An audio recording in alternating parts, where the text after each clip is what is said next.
Je n'aurais jamais imaginé entendre ma propre femme parler de moi de cette façon. Nous étions sortis avec ses amis pour un dîner décontracté, qu'elle avait organisé des semaines à l'avance. Je n'avais pas vraiment envie d'y aller. Ces soirées se ressemblaient toujours, elle discutait avec ses amis, échangeant ragots et anecdotes, pendant que je restais là, hochant la tête, à peine inclus dans la conversation. Mais cette fois, je n'étais pas assis juste à côté d'elle. Le restaurant, un bistrot animé du Vieux Lyon, était bondé, et nous nous sommes retrouvés à une longue table où j'étais à quelques places d'elle, juste assez loin pour qu'elle pense probablement que je n'entendrais rien. Au début, je ne faisais même pas attention. Mon esprit vagabondait, peut-être sur le travail ou sur ce que nous ferions le week-end, peut-être une balade au parc de la Tête d'Or ou un café en terrasse sur la place Bellecour. Mais soudain, à travers le brouhaha habituel, j'ai entendu une de ses amies poser une question qui m'a fait tendre l'oreille. « Alors, comment va la vie de couple ?» Sa réponse, un rire fort, presque moqueur, m'a figé. Oh, PFF, c'est juste mon colocataire à ce stade. Juste son colocataire. Les mots m'ont frappé comme une gifle. Je ne me souviens même plus de la suite exacte de la conversation, car mon esprit s'est vidé. Ce n'était pas seulement ce qu'elle avait dit, mais la façon dont elle l'avait dit. Pas une plaisanterie légère, pas une taquinerie affectueuse. Elle semblait sérieuse, détachée, comme si elle avait déjà accepté cette vision de notre relation comme une évidence. Pire encore, les rires et hochements de tête de ses amis montraient clairement que ce n'était pas la première fois qu'elle disait ça. Je suis resté là, le poids de ces mots s'installant dans mon estomac comme une pierre. Pas en colère, pas encore. Pas triste non plus. Juste abasourdi. Étais-je vraiment réduit à ça? Juste un colocataire? J'ai commencé à repasser en revue les derniers mois, peut-être même la dernière année, pour comprendre quand les choses avaient changé. Quand avais-je cessé d'être son mari pour devenir juste quelqu'un qui partageait le même espace? Avais-je été aveugle tout ce temps? Je n'étais pas parfait, personne ne l'est, mais je n'avais jamais considéré ma femme, Sophie, comme autre chose que ma partenaire. Je travaillais dur, je la soutenais, je faisais des efforts. Et pourtant, elle me réduisait à un type qui vivait avec elle. Le reste du dîner s'est passé dans un brouillard. Je n'ai pas beaucoup parlé, je n'ai pas réagi, je ne l'ai pas confronté sur le moment. Que étais-je censé faire? Faire une scène au milieu du restaurant, lui demander des explications devant ses amis? Non, je n'allais pas lui donner la satisfaction de montrer qu'elle m'avait touché. Mais à l'intérieur, quelque chose s'était brisé. Pour le reste de la soirée, je l'ai observée différemment. La manière dont elle m'ignorait à peine, absorbée par ses conversations avec tout le monde sauf moi. La façon dont elle riait et plaisantait avec ses amis, tandis que je restais là, invisible. Et soudain, tout était clair, j'étais déjà son colocataire, je ne m'en étais simplement pas rendu compte. De retour à notre appartement dans le quartier de la Croix-Rousse, je n'ai rien dit. Je n'ai pas demandé d'explication, je n'ai pas exigé de réponse. J'étais encore en train de digérer, de comprendre ce que je ressentais. Mais une chose était sûre, quelque chose avait changé. Je ne savais pas encore ce que j'allais faire, mais je savais une chose, je n'allais plus être juste un colocataire. Le silence entre nous était plus lourd que d'habitude ce soir-là. Sophie a suivi sa routine habituelle, elle a enlevé ses chaussures, pris un verre d'eau, s'est plongée dans son téléphone comme si de rien n'était. Comme si elle n'avait pas humilié son mari devant ses amis. Je l'ai observée un instant, me demandant si elle aborderait le sujet, si elle réaliserait ce qu'elle avait dit, comment ça avait sonné. Rien. Pas un regard dans ma direction, pas la moindre reconnaissance de ce qui s'était passé. C'est là que j'ai su qu'il fallait que je dise quelque chose. Pourquoi as-tu dit ça? Elle a à peine levé les yeux. Dis quoi? Au dîner, quand on t'a demandé comment allait notre mariage. Elle a froncé les sourcils, toujours distraite par son écran. De quoi tu parles? Tu m'as appelé ton colocataire. Ça a attiré son attention. Elle a levé les yeux, roulant des yeux comme si j'en faisais tout un plat. Oh, ça? Allez, c'était juste une blague. Une blague. J'ai laissé échapper un petit rire sans joie. Tu n'avais pas l'air de plaisanter. Elle a soupiré, posant enfin son téléphone pour me regarder. Tu es trop sensible. C'était juste une phrase, je ne voulais rien dire de spécial. J'avais envie de croire que j'exagérais, que c'était juste une remarque anodine, pas un aperçu de ce qu'elle pensait vraiment. Mais au fond, je savais que ce n'était pas le cas. Tu n'as rien voulu dire par là, ai-je répété, secouant la tête. Et si j'avais dit la même chose à ton sujet? Si j'avais dit à mes amis que tu n'étais que ma colocataire, ça ne te ferait rien. Elle a ricané. Non, parce que je ne le prendrais pas aussi sérieusement.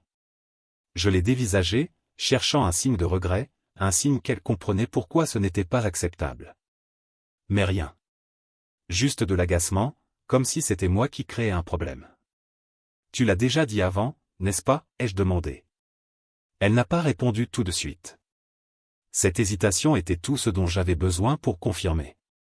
Ma poitrine s'est serrée alors que la réalité me frappait de plein fouet. Ce n'était pas une remarque spontanée. C'était quelque chose qu'elle avait déjà dit, quelque chose qu'elle pensait vraiment. Ce n'était pas seulement les mots, c'était ce qu'ils représentaient, elle s'était déjà désengagée de notre mariage. Peut-être depuis longtemps. Peut-être que je m'accrochais à quelque chose qui n'existait plus. Je n'étais pas encore en colère. J'étais juste fatigué. Je ne crois pas que tu me vois encore comme ton mari, ai-je dit, plus pour moi-même que pour elle. Elle a soupiré, se frottant les tempes comme si j'étais épuisant. On peut ne pas faire ça maintenant? C'était tout. Pas d'excuses, pas de tentative d'explication, juste une demande de laisser tomber. J'ai hoché la tête lentement. D'accord, ai-je dit, la voix basse. Je me suis retourné et je suis allé dans notre chambre. Mais quelque chose en moi savait que cette conversation n'était pas terminée. Elle ne me voyait plus comme son mari. La femme qui dormait à côté de moi, si on peut appeler ça dormir ensemble, vu qu'elle me tournait le dos toute la nuit, son dos formant une barrière physique entre nous, n'avait plus de respect pour moi. Peut-être depuis longtemps. Et si c'était le cas, qu'est-ce que je faisais encore ici? Le lendemain matin, je me suis levé plus tôt que d'habitude. J'ai pris ma douche, je me suis habillé et je suis allé dans la cuisine comme toujours. Sophie était déjà là, préparant du café, les yeux sur son téléphone. Elle m'a jeté un bref coup d'œil avant de retourner à son écran. Rien n'avait changé pour elle. La conversation de la veille était déjà oubliée, enfouie sous une douzaine d'autres pensées. Elle ne voyait pas le poids de ce qui s'était passé. Elle s'en fichait. J'avais passé la nuit éveillé, réalisant que je perdais mon temps. Et c'est là que j'ai su que j'en avais fini. Je n'ai pas fait d'annonce. Je n'ai pas entamé une grande conversation dramatique sur le fait que je méritais mieux, que j'avais besoin de quelqu'un qui me valorise. À quoi bon? Elle m'avait déjà montré exactement ce que je représentais pour elle. Aucun discours ne pouvait changer ça. Alors, j'ai commencé à faire un plan.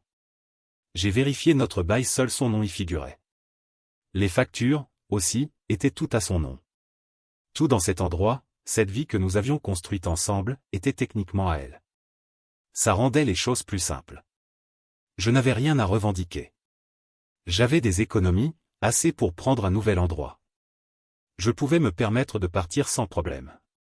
La seule chose à décider était quand. Pendant les jours suivants, j'ai joué le jeu. Je suis allé au travail, je suis rentré, j'ai agi comme si tout allait bien.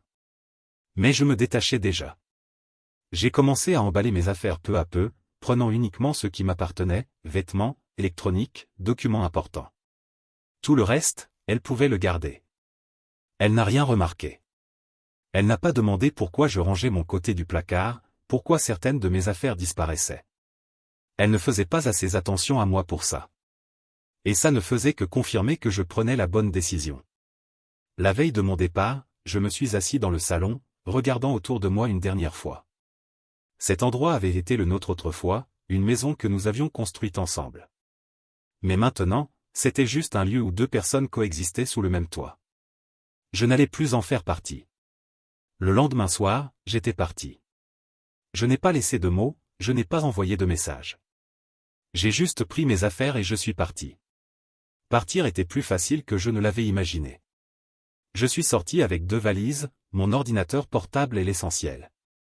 Pas d'adieu dramatique, pas de confrontation finale. J'ai simplement franchi la porte, je l'ai refermée derrière moi et je l'ai laissé gérer le désordre qu'elle avait créé. La première nuit ailleurs m'a semblé étrange, mais pas comme je l'avais pensé. Pas de tristesse, pas de regret, juste un calme inhabituel. J'avais réservé un meublé temporaire à Villeurbanne pendant que je planifiais la suite. En m'asseyant dans cet espace inconnu, j'ai réalisé quelque chose, c'était la première fois depuis des années que je me sentais vraiment en paix.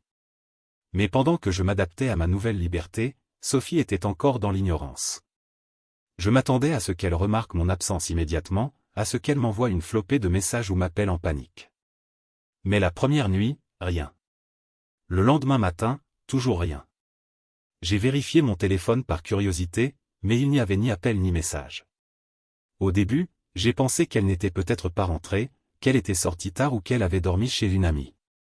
Mais à mesure que les heures passaient, je me suis demandé, avait-elle seulement remarqué que j'étais parti?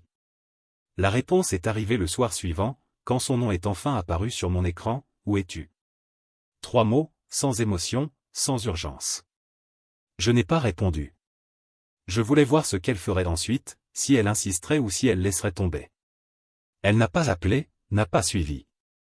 Ça m'a tout dit. Mais si elle pouvait faire semblant que rien n'avait changé, la réalité allait bientôt la rattraper. Le loyer était dû sous peu, les factures aussi. Cette fois, elle n'aurait pas mon salaire pour aider à les couvrir. J'avais vérifié les chiffres avant de partir, je savais ce qu'elle gagnait, ce que coûtait l'appartement. Elle pouvait s'en sortir, mais en se serrant la ceinture. Ce ne serait pas facile. Et ça n'a pas tardé à se voir. Une semaine après mon départ, j'ai reçu un autre message, au ton différent, « As-tu annulé les prélèvements automatiques pour les factures ?» Je n'ai pas répondu. 2 jours plus tard, un autre, « Il faut qu'on parle. Appelle-moi. » Elle ne demandait plus où j'étais. Elle ne faisait plus semblant que ça n'avait pas d'importance. La réalité s'installait, elle était seule maintenant. Elle avait ri avec ses amis en disant que j'étais juste un colocataire, mais maintenant, elle vivait ce que cela signifiait vraiment. Plus personne pour partager les frais, plus personne pour faire tourner la maison, plus personne tout court. Les messages ont continué, d'abord espacés, prudents, comme si elle testait si j'allais répondre.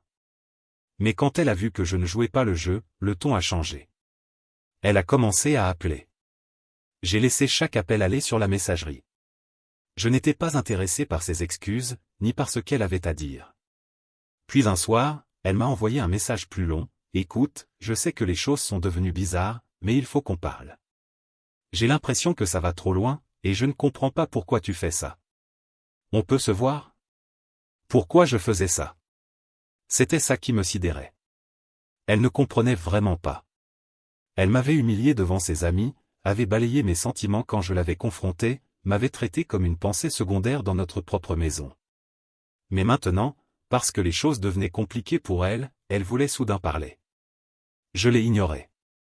Le lendemain, un autre message, « Je ne veux pas que les choses se terminent comme ça.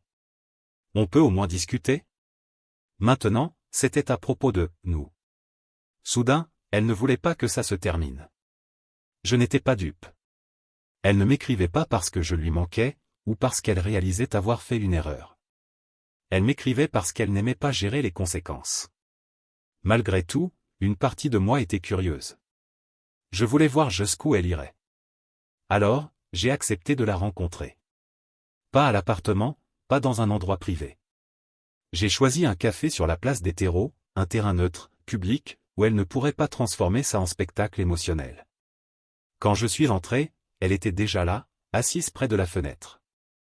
Elle semblait différente, pas triste, pas pleine de remords, juste mal à l'aise. En me voyant, elle a forcé un sourire. « Salut !» J'ai hoché la tête et me suis assis en face d'elle, attendant. Elle a hésité avant de parler, ses mains serrées autour de sa tasse de café comme si elle avait besoin de s'accrocher à quelque chose. Je ne sais pas trop par où commencer. Je n'ai rien dit. Elle a soupiré. J'ai l'impression que tu as surréagi. Je n'ai pas voulu dire ce que j'ai dit comme tu l'as pris. Si on en parlait, je pense qu'on pourrait arranger les choses. J'ai laissé ces mots flotter entre nous un instant avant de répondre. Tu penses que je suis parti à cause d'une seule chose que tu as dite ? Elle a cligné des yeux, comme si l'idée ne lui avait jamais traversé l'esprit. Je me suis penché légèrement. Ce n'était pas une blague. C'était ce que tu pensais vraiment de moi. Et cette nuit-là, j'ai réalisé que j'en avais assez d'être dans un mariage où je ne suis rien d'autre qu'un colocataire pour ma propre femme. Ses lèvres se sont entr'ouvertes, comme pour protester, mais aucun mot n'est sorti. Elle savait que j'avais raison. Elle a quand même essayé, je ne l'ai pas dit comme ça. J'étais juste en train de plaisanter avec mes amis, on fait ça tout le temps. J'ai secoué la tête. Les blagues ont toujours une part de vérité. Elle n'a rien répondu. Pendant un long moment, aucun de nous n'a parlé. Puis elle a soupiré, s'adossant à sa chaise. Alors, c'est tout? J'ai hoché la tête. C'est tout? Elle a baissé les yeux sur son café, son expression indéchiffrable. Et pour la première fois, j'ai vu qu'elle réalisait qu'elle m'avait poussé trop loin, qu'il n'y avait pas de retour en arrière. Je me suis levé. Prends soin de toi. Et avec ça, je suis sorti. Pour la première fois depuis des années, je n'avais plus à me demander où j'en étais dans ma propre relation. Je n'avais plus à me demander si on me prenait pour acquis, ou si je gaspillais mon énergie à essayer d'être quelqu'un qui comptait pour elle. J'avais ma réponse. Et maintenant, j'avais ma liberté. Elle a essayé de me contacter encore quelques fois au cours des semaines suivantes. Rien de dramatique, juste des tentatives timides pour rouvrir la conversation. Salut, juste pour prendre des nouvelles. J'espère que tu vas bien. Dis-moi si tu veux parler. Je n'ai pas répondu. Elle ne m'écrivait pas parce que je lui manquais. Elle m'écrivait parce qu'elle regrettait ce que je faisais pour elle, la commodité, la stabilité financière, le confort d'avoir quelqu'un à ses côtés. Mais l'amour, le respect. Ça n'avait jamais été dans l'équation pour elle. J'ai appris par une connaissance commune qu'elle avait dû déménager quelques mois plus tard. Elle ne pouvait pas payer le loyer seule. Elle a dû abandonner l'appartement, cet endroit qui avait autrefois été le nôtre, mais qui, en réalité, n'avait toujours été qu'à elle. Je ne vais pas mentir, une partie de moi a trouvé une certaine satisfaction là-dedans. Pas parce que je voulais qu'elle galère, mais parce qu'elle devait enfin affronter la réalité. Elle m'avait traité comme si j'étais jetable, et maintenant, elle devait vivre ce que ça signifiait vraiment d'être seule. Quant à moi, j'ai tourné la page. J'ai trouvé un nouvel endroit, un petit appartement à mon plaisir qui était à moi à tous les niveaux. Pas d'espace partagé, personne pour me traiter comme un meuble. C'était calme, paisible, et chaque matin, en me réveillant, je ne ressentais ni ressentiment, ni frustration, ni ce sentiment d'enlisement qui était devenu si normal dans mon mariage. Je me sentais bien. On parle souvent de « clôture », comme d'un grand moment émotionnel, comme s'il fallait des excuses, une conversation finale qui boucle tout proprement. Mais parfois, la clôture, ce n'est pas à propos d'eux. C'est à propos de vous, de réaliser que vous n'avez pas besoin de leurs excuses, ni de leur validation. Vous avez juste besoin de partir. Et c'est exactement ce que j'ai fait.